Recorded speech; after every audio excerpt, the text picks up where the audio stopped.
शक्ति क्या करती है? शक्ति तुम्हारे जीवन को बदल डालती है। जब जीवन में कोई बदलाव नहीं आता तभी तुम अपने को शक्तिहीन अनुभव करते हो।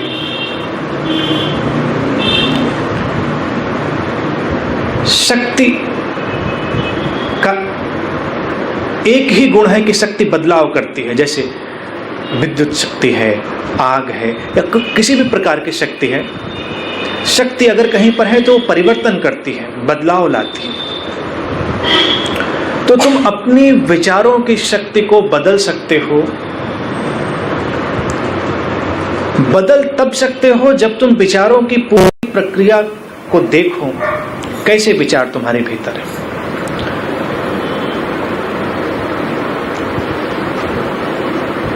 इसको प्रयोग में लाएंगे। इसे जब तक मैं इस विषय पर बोल रहा हूं, इसे अपने घर पर अकेले में ध्यान प्रयोग की तरह से करेंगे। आंख बंद करके बैठेंगे और अपने एक एक विचार को जाग कर देखेंगे कि वो कहाँ से उठ रहा है, कैसे जा रहा है, और कैसे एक विचार अपने साथ कई और विचार लेकर आ रहा है। विचारों की पूरी श्रृंखला, उसको जाग कर देखेंगे। संभव होगा तो उसे लिख भी डालेंगे। जो नहीं लिख पाएंगे उसे देखने का प्रयास जरूर करेंगे। अब जब तुम विचारों को देखने का प्रयास करोगे तो तुम्हें हैरानी होगी कि तुम्हारे भीतर अभावों के विचार हैं, तुम्हारे भीतर पीड़ा के विचार हैं, तुम्हारे भीतर घृणा के विचार हैं, तुम्हारे भीतर ध्वंस के विचार हैं। सारे की सारी नकारात्मकता तुम्हारे भीतर लगातार घूमती रहती है और तब वो उन्हीं को अपनी ओर आकर्षित कर लेती है।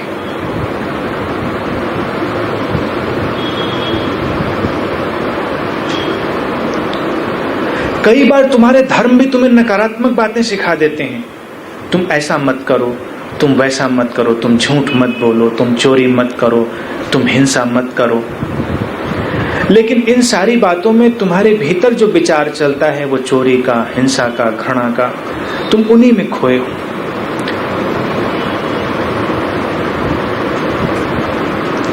तुम सकारात्मक बातों की ओर भी जा सकते हो। विधायक, पॉजिटिव बातें, प्रेम, शांति, मौन, करुणा, ये सकारात्मक विधायक भाव है। अब कोई व्यक्ति देखो जीवन में प्रेम पाना चाहता है,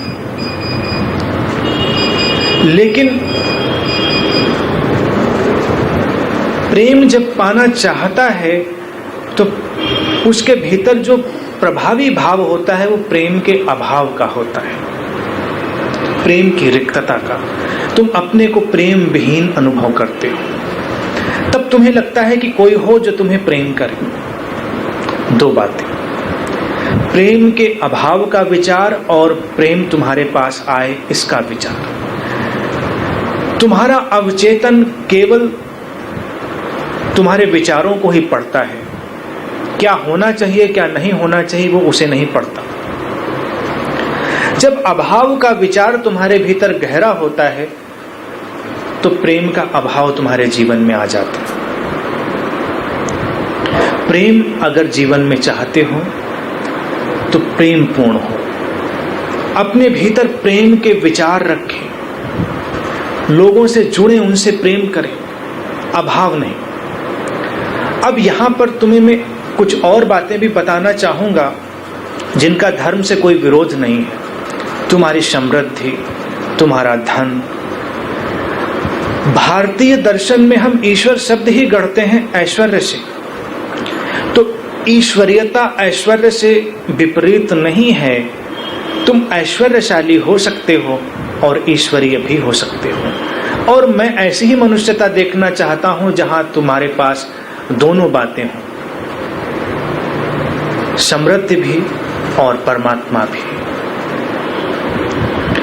ध्यान की सुगंध भी और धन की सुगंध भी।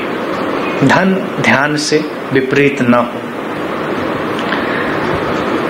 अगर तुम अपने जीवन में समृद्धि की बातें लाना चाहते हो तो तुम अपने अंदर उतरकर अपने विचारों को जरा देखो।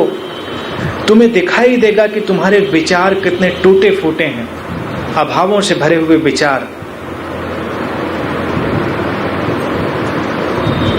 समृद्धि से विपरीत विचार। जो लोग तुम्हारे आसपास धन अर्जन करने में कुशल हो, कभी उनके पास बैठो और उनके जीवन की पड़ताल करो, तुम्हें दिखाई देगा कि उनके अंतर मन में एक वैभव का विचार है, समृद्धि का। वो विचार उसको आकर्षित कर लेता है।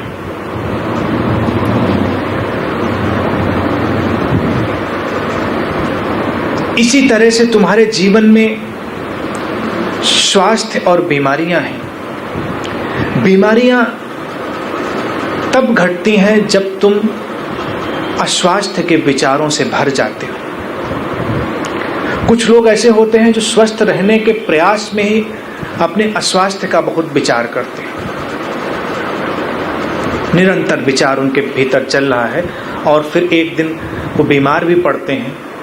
तब वो इससे अपनी सावधानी कहते हैं। वो कहते हैं कि देखिए, मैं पहले से ही सतर्क था, मैंने तैयारी कर रखी थी, मैंने इंश्योरेंस भी करा रखा था और सब कुछ व्यवस्था ठीक थी। अब मैं बीमार पड़ा तो सारी चीजें काम आई। तुमने उनके लिए निमंत्रण पहले से ही बिछा रखे थे। तुम्हारे विचार उन्हें पहले ही वातावरण में फेंक रहे थे। अब स्वास्थ्य का अर्थ क्या है? स्वास्थ्य का अर्थ है इस क्षण का आनंद लेना। इस क्षण का आनंद लेना। अभी हो यहां पर, अपने होने के आनंद में डूबो। वो स्वास्थ्य है। स्वास्थ्य ये नहीं है कि तुम्हारे हाथ पैर ठीक से मूव करते हैं, तुम्हारी आंखें ठीक से देखती हैं, सब कुछ फिट है। सब कुछ फिट है और जीवन में आनंद नहीं, उत्सव नहीं, तो तुम बीमार होने ही वाले हो। तुम्हारा विचार स्वास्थ्य से विपरीत जा रहा है। स्वास्थ्य का विचार अपने साथ उत्सव और आनंद को लाता है। आनंदित रहो इस क्षण में। फिर वो विचार उसे खींचकर अपने पास लाएगा। उसका अपना एक मैग्नेटिज्म जो है वो काम करना प्रारंभ करेगा। तुम्हारे विचार तुम्हारे अंदर अपना एक सॉफ्टवेयर बना देते। उस सॉफ्टवेयर के बहुत सारे लिंक होते हैं। जैसे कंप्यूटर में तुम कोई साइट खोलते हो ना, तो तुम लिंक देखते हो। तुम कोई साइट खोल रहे हो, पढ़ रहे हो, उस पर फिर तुम किसी लिंक पे क्लिक करते हो, उसी से संबंधित तुम किसी नई जगह निकल जाते हो। फिर उस लिंक पर खोलते हो, फिर तुम और लाखों करोड़ों लिंक। ऐसे ही तुम्हारा ये अंतर मन है। वहां विचार पड़े हैं, तुम एक विचार पर क्लिक करते हो, एक लिंक खुल जाता है। फिर उस विचार के अंदर जब तुम जाते हो तो उसी के साथ कई और विचार खुलते चले जाते हो। तुम किसी भूल भुलैया में खो जाते हो। अभी तुम यहां बैठे हो, मैंने शब्द केवल लिया कंप्यूटर, तुम्हारे भीतर कंप्यूटर गया और तुम्हें ख्याल आया कि मेरी बिटिया या मेरे बेटे ने नए कंप्यूटर की मांग की थी, या वो अब नया लैपटॉप उसने कहा था। अब तुम बिटिया की ओर चले गए। फिर बिटिया के साथ वो लिंक खुलते जा रहे हैं कि वो स्कूल में जाती है, स्कूल में टीचर है, टीचर से तुम्हारे अपने हैं। फिर घर आई थी, होमवर्क था, पत्नी के साथ नया लिंक खुल गया। तुम एक विचार को अपने अंदर जगह देते हो, फिर उस विचार से तुम्हें पता ही नहीं चलता ये क्या क्या खुलता चला जा रहा है। थोड़ी देर बाद तुम लौट के आते हो, फिर मुझे सुनते हो कि क्या कह रहे थे, और इस बीच कितने लिंक खुल गए। ऐसा विचार है। और तुम यकीन मानो कि जितने विचार तुम्हारे भीतर से गुजरे, उतने प्रकार की तरंगें तुमने वातावरण में फेंक दी और उतनी चीजों को, उतनी स्थितियों को, उतनी परिस्थितियों को अपनी ओर आकर्षित करने का तुमने काम कर दिया। जब मैं कहता हूं तुम केवल सुनो, तो ये इसलिए है कि तुम अगर केवल सुनते हो तो तुम्हारे भीतर से तुम्हारे आत्मिक गुण की, तुम्हारे चैतन्य की तरंगें बाहर निकलती हैं और तब तुम अस्तित्व से इस चैतन्य को अपनी ओर खींचते हो, दिव्यता को। दिव्यता अर्थात जो भी शुभ है, श्रेष्ठ है। श्रेष्ठ का ख्याल रखें। अध्यात्म श्रेष्ठ की बात नहीं कर, इसीलिए मैं अपने अनंत पथ के मित्रों से चाहता हूं वो अपनी अपनी स्थितियों में जो भी काम करें श्रेष्ठ करें। ये उनका विचार बनेगा, इसमें प्रयोग करें, अच्छे से रहें। कपड़े पहने तो श्रेष्ठता से, शरीर को श्रेष्ठता से रखें। तुम मुझे प्रश्न देते हो लिखकर, तो कागज भी तुम्हारे पास जो सबसे अच्छा हो उसका उपयोग करें, बेस्ट पेपर। तुम्हारा प्रश्न इतना गया बीता तो नहीं है कि तुम कहीं भी लिख के दे दोगे, उस प्रश्न का कोई तो मूल्य होगा। तो तुम अपनी कीमती चीज क्यों नहीं उपयोग करोगे? अच्छा कलम, तुम्हारे पास जो सबसे अच्छा, और अपना सबसे अच्छा चेहरा ओढ़ कर आओ। हालांकि मैं ओरिजिनल फेस की बात कर रहा हूं, लेकिन जब तक तुम्हारे पास चेहरे हैं तुम उन्हें नहीं गिरा पा रहे हो, तो कम से कम इतना करो कि अच्छा वाला ओढ़ो। तुम्हारे कलेक्शन में बहुत सारे चेहरे हैं, तो try to wear best face जब तक वो गिर ना जाए। तुम मेरे साथ रहोगे तो एक दिन हम उसे भी गिरा देंगे, फिर तुम शून्यता के आयाम में प्रवेश कर जाओगे। तो हर चीज बेस्ट उपयोग करें।